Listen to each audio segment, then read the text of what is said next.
Welcome back to my channel women's health talk. और यहाँ पर हम बात करते हैं वीमेंस के हेल्थ से रिलेटेड टॉपिक्स पर। तो फ्रेंड्स, आज हम जिस टॉपिक पे बात करने वाले हैं वो 50% महिलाओं में ये प्रॉब्लम होती है, लेकिन इस पर बात नहीं होती है। आज हम बात करेंगे प्रेगनेंसी टाइम में मसूड़ों से खून आना या सूजन होना या रेडनेस होना क्या नॉर्मल है। अगर ये नॉर्मल है तो फिर ये होता क्यों है और होने के कारण जानेंगे, और इसके लिए क्या ट्रीटमेंट है जो किए जा सकते हैं, क्या घरेलू उपाय हैं। चलिए वीडियो शुरू करते हैं और जानते हैं प्रेगनेंसी टाइम में मसूड़ों में से ब्लड आने की समस्या के बारे में। क्या ये आपके होने वाले बच्चे को किसी तरह का नुकसान पहुंचाता है या नहीं। चलिए वीडियो में जानते हैं। फ्रेंड्स, प्रेगनेंसी टाइम एक ऐसा टाइम होता है जहां पर कि बहुत सारे उतार चढ़ाव हो रहे होते हैं, बहुत सारे चेंजेस हो रहे होते हैं, बहुत सारी प्रॉब्लम शुरू हो गई होती हैं। एक तो प्रेग्नेंट होना बहुत खुशी की बात है, लेकिन पूरे 9 महीनों में महिला जो होती है उसमें बहुत सारे चेंजेस की वजह से बहुत सारी प्रॉब्लम्स भी होती हैं। मोस्टली जो प्रॉब्लम बड़ी होती हैं या जो दिखाई देती हैं उन पर बात की जाती है, उनका डिस्कशन किया जाता है, लेकिन कई सारी ऐसी प्रॉब्लम होती हैं जिन पर कि महिलाएं बात नहीं करती। इन्हीं में से एक है ब्लीडिंग गम्स, यानी मसूड़ों से खून आने की समस्या, जो कि 50% महिलाओं में ये समस्या होती है। प्रेगनेंसी टाइम में 50% महिलाओं में ये समस्या होती है, तो बाकी 50% में क्यों नहीं होती है, ये आपके दिमाग में आ रहा होगा। तो अगर ये नॉर्मल है तो फिर ये सभी को होना चाहिए। तो फ्रेंड्स, इसके कुछ कारण होते हैं जिसके कारण से जो महिला है, कुछ महिलाओं को ब्लीडिंग गम्स की समस्या हो जाती है, या उनमें स्वेलिंग आ जाती है, या रेडनेस हो जाती है, या फिर छूने पर दर्द होने लगता है, या फिर आप ब्रश करते हैं तब ब्लीडिंग शुरू हो जाती है। तो ये सभी जो सिम्टम होते हैं वो प्रेगनेंसी टाइम में आते हैं और प्रेग्नेंट महिलाओं को होते हैं। तो इसके होने के क्या क्या कारण हो सकते हैं।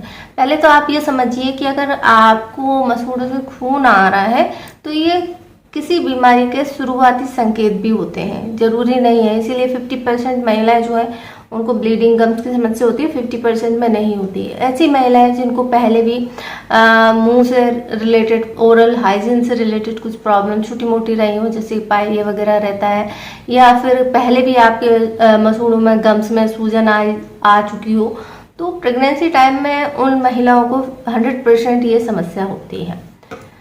और इसके क्या कारण होते हैं। अगर आपको ये प्रॉब्लम मुंह से जुड़ी हुई या मसूड़ों से जुड़ी हुई समस्या नहीं रही है तो फिर और क्या रीजन होते हैं। और रीजन की हम बात करें तो इसमें सबसे बड़ा रीजन होता है आपका हॉर्मोन्स का लेवल जो बदलाव होता है। इस कारण से महिलाओं में जितने भी बॉडी में टिश्यू होते हैं सभी में चेंजेस आते हैं, और जब प्रोजेस्टेरोन हार्मोन जो है हाई होता है तो फिर आपको इस तरह की सूजन आपकी बॉडी में दिखाई देती है, और इसी कारण से आपके जो गम्स हैं वहां पर सूजन आ जाती है और आपको ये रेड सूजे हुए दिखाई देते हैं, और जब आप ब्रश करते हैं तो ब्लीडिंग शुरू हो जाती है। दूसरा रीजन होता है आपका प्रेगनेंसी टाइम में ब्लड सर्कुलेशन का तेज हो जाना। जो महिला प्रेग्नेंट होती है उनकी बॉडी में ब्लड फ्लो जो होता है काफी तेज होता है। 30 से 50% तक, एक नॉर्मल के कंपेयर में 30 से 50% तक महिलाओं का ब्लड फ्लो तेज होता है। जब ब्लड फ्लो तेज होता है तो अंदर की नसों में जो खून होता है वो तेजी से दौड़ रहा होता है, और इसी के कारण से आपके जितने जो गम्स हैं उनमें सूजन आ जाती है और ब्लीडिंग शुरू हो जाती है। तो इस टाइम पर नेक्स्ट रीजन ये होता है कि इस टाइम पर आपके जो मसूड़े होते हैं काफ़ी ज़्यादा सॉफ्ट हो जाते हैं, या कहे कि आपके टिश्यू जो है काफ़ी ज़्यादा सॉफ्ट हो जाते हैं, जिसके कारण से जरा सा भी घर्षण जो होता है यहाँ पर आपको ब्लीडिंग पैदा कर सकता है। इसी तरह के और सिम्टम जैसे कि नाक से ब्लीडिंग होना, पाइल्स की समस्या हो जाना, इन सभी का रीजन यही होता है कि जब आपकी बॉडी में हॉर्मोन्स के लेवल हाई होता है तो आपको ये प्रॉब्लम हो जाती है।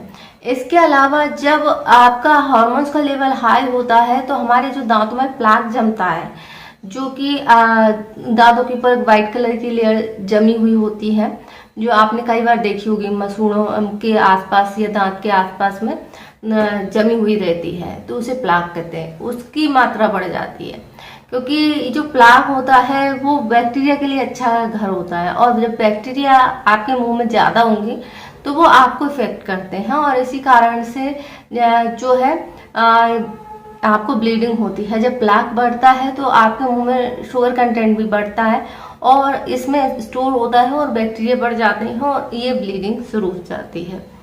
इसके अलावा जो महिला है, जब ये इस तरह की गम की प्रॉब्लम होती है तो उनको बहुत सारी प्रॉब्लम भी देखनी पड़ती हैं।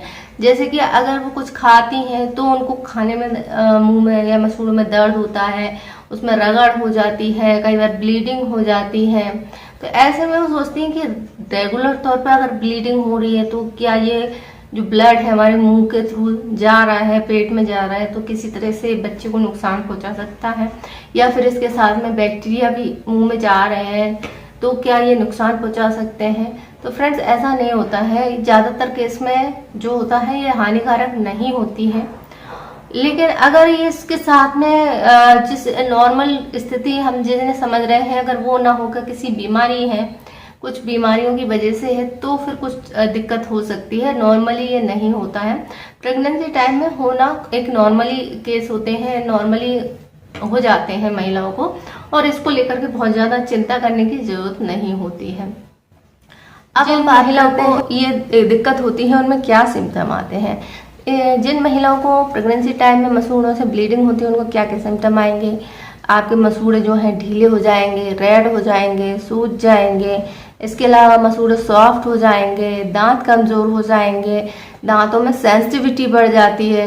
इस टाइम पे अगर आप कुछ बहुत ज़्यादा ठंडा गर्म खाते हैं, बहुत मीठा खाते हैं, तो या कैविटी होने की संभावनाएं बढ़ जाती हैं।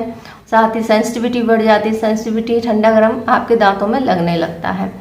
प्रेगनेंसी टाइम चबाने में भी दिक्कत आने लगती है। तो अगर ऐसा होता है तो आप प्रेगनेंसी टाइम में ज़्यादा नए ब्रश का भी इस्तेमाल नहीं कर सकते हैं, ज़्यादा रगड़ भी नहीं सकते हैं। तो फिर हम इससे कैसे छुटकारा पा सकते हैं, कैसे इन चीज़ों से हम राहत पा सकते हैं। फ्रेंड्स, इसके पहले हम इसके घरेलू उपाय बताएं या इससे राहत पाने के उपाय बताएं। इसके कुछ कॉम्प्लिकेशंस भी कुछ केस होते हैं जिनमें कॉम्प्लिकेशन हो सकते हैं और उनका जानना आपके लिए ज़रूरी है। जैसे कि मैंने कहा, प्रेगनेंसी टाइम में ये होना नॉर्मली होता है, लेकिन अगर हालात बिगड़ते हैं, जैसे कि वहाँ छाले हो जाते हैं, छाले बहुत दिनों तक बने रहते हैं, काफ़ी उभरे हुए होते हैं, ब्लीडिंग बहुत ज़्यादा होती है, इसके अलावा वहाँ घाव बनने लगते हैं या अल्सर बन जाते हैं, जो छाले हैं उनका आकार बड़ा होता है, गांठों के जैसा हो जाता है, या फिर ये फूट जाते हैं, तो फिर इनसे संक्रमण फैलने का खतरा बहुत ज़्यादा हो सकता है, क्योंकि ये नॉर्मली इस तरह की कंडीशन होती नहीं है, ये किसी और कारण से भी हो सकता है। तो इस चीज़ को आपको ज़रूर ध्यान देना है। अगर आपके मुंह में ये सारे सिम्टम आ रहे हैं तो बिना देरी किए आपको डॉक्टर से मिलना है और उनसे ट्रीटमेंट कराना है। और इस तरह की जो कंडीशन होती है कई सारे कारण से हो सकती हैं, जो कि काफ़ी गंभीर बीमारियों की वजह से भी हो सकता है।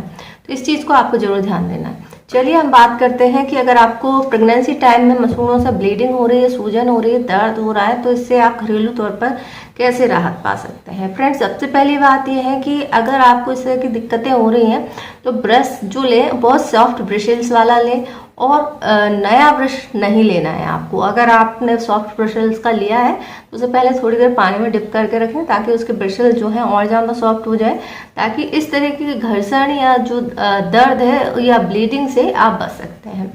नेक्स्ट चीज़ होती है, जैसे कि मैंने कहा कि बहुत ज़्यादा ब्रश नहीं कर सकते, इस कारण बैक्टीरिया की संख्या बढ़ जाती है, फ्लाक बढ़ जाता है।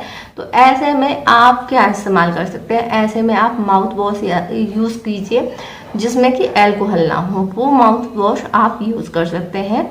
माउथ रिंस का यूज़ कर सकते हैं। इसके अलावा घरेलू तौर पर आप ग्रीन टी का इस्तेमाल कर सकते हैं। ग्रीन टी जो होती है एंटीबैक्टीरियल होती है, जो कि मुंह में बैक्टीरिया को पनपने से रोकती है। इसके अलावा ऑलिव ऑयल जो होता है एंटीबैक्टीरियल होता है और दर्द से राहत देता है, तो इसका इस्तेमाल कर सकते हैं। जो आप सैलेड खाते हैं उसके ऊपर इसको डाल लीजिए, तो या आप इससे मसूड़ों की मसाज भी कर सकते हैं, इससे आपको राहत मिलेगी। नेक्स्ट है लौंग का तेल जो होता है दर्द निवारक होता है, तो आप इसका भी इस्तेमाल कर सकते हैं। साथ ही ये एंटीबैक्टीरियल होता है, तो इसका भी आप इस्तेमाल कर सकते हैं। बेकिंग सोडा का इस्तेमाल कर सकते हैं, जो कि मुंह में एसिड नहीं बनने देता, जिसके कारण से आपको जो है कैविटीज़ होने की संभावनाएं खत्म हो जाती हैं। इसके अलावा कुछ हर्बल टी होती हैं, उनका भी यूज़ किया जा सकता है, जो कि आपके मुंह से आने वाली बदबू या बैक्टीरिया और वायरस को ख़त्म करने में हेल्प करती हैं। शहद जो होता है उसका इस्तेमाल कर सकते हैं, जो नेचुरली एंटीबैक्टीरियल होता है, इसका इस्तेमाल कर सकते हैं। इसके अलावा चाय का जो तेल होता है वो भी आप यूज़ कर सकते हैं। तो ये सभी घरेलू चीज़ें हैं, या फिर आप इनको हर्बल जो चीज़ें कहते हैं वो है, और इनके कोई साइड इफेक्ट नहीं है। इनका इस्तेमाल करने से आपको ओरल हाइजीन पूरी मिलेगी, और साथ ही साथ ब्लीडिंग से राहत मिलेगी, सूजन से राहत मिलेगी, आपके मसूड़े जो है मजबूत रहेंगे। तो आई होप आपको जानकारी पसंद आई होगी। जानकारी पसंद आए तो वीडियो को लाइक ज़रूर करें, शेयर करें ज़्यादा से ज़्यादा महिलाओं को, और ताकि उनको इस तरह की प्रॉब्लम के लिए परेशान ना होना पड़े। और वीडियो को लाइक करें, हमारे चैनल को सब्सक्राइब करें। वीडियो देखने के लिए आपका धन्यवाद।